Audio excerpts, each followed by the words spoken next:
Hi, Julie Russo here, creator of Structures of Equality, where we're making sense of math stories. If you're new to Structures, they're a reading comprehension tool that helps students better understand number stories. Before we get started, make sure you remember to subscribe to my channel below. I post weekly videos with actionable tips. Don't forget to ring the bell so you're notified when they're available. I've noticed quite frequently that adults and children struggle with the math main idea. So I created a document for the students that'll hopefully help with this. It's called the Math Main Idea Work Mat, and it can be found on my website. The work mat we're working with today is a level 1 work mat, and the story we're going to be talking about the Math Main Idea describes decomposition of groups. So the story originally was written, 8 people were on the bus. 2 people got off the bus. How many people are still on the bus?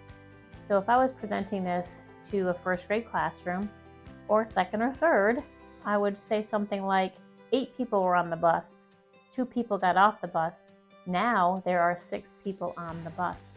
Presenting the story as a story without a question eliminates some of the obstacles that teachers are facing, where students are plugging and chugging, or they just jump to solve without thinking about the relationships occurring in the story. So then I would move on to ask the students about the setting of the story, where the story might take place. Is there a verb or action? What's the thing we're counting in the story? After we've talked about all of that, I would go on to thinking about the relationships occurring in this story. What's happening in this story? Well, we have some people on a bus, some people got off a bus, and then there were some people left on the bus. So the math main idea of this story describes decomposing a total into groups of people. And in a complete sentence, which I always encourage the students to do, is the math main idea of the story describes one group of people on the bus being decomposed into 2 groups of people. One group on the bus and one group off the bus. That has to come before model and certainly before solve.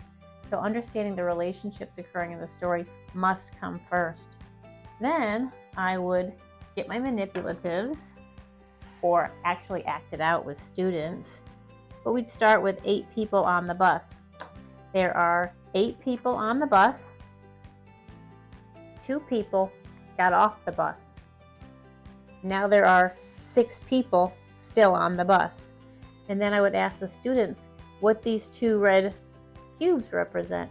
They represent the 2 people that got off the bus. What do these 6 cubes represent?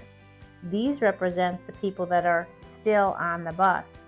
Taking it one step further, what does this 1 cube represent? This 1 cube represents 1 person that got off the bus. Same with this people on the bus. And then having them retell the story using snap cubes lets us know that they've internalized what's happening in the story. So it goes something like this. There were 8 people on the bus, 2 people got off, 6 people were left on the bus. So you're acting out the story using cubes or people, and then eventually you're going to get to where the students are drawing out the relationships occurring in the math story. If you found this helpful, share it with a friend, or check out the other videos I have available on my channel. For more free resources, join my email list and Facebook community. You can find the links below.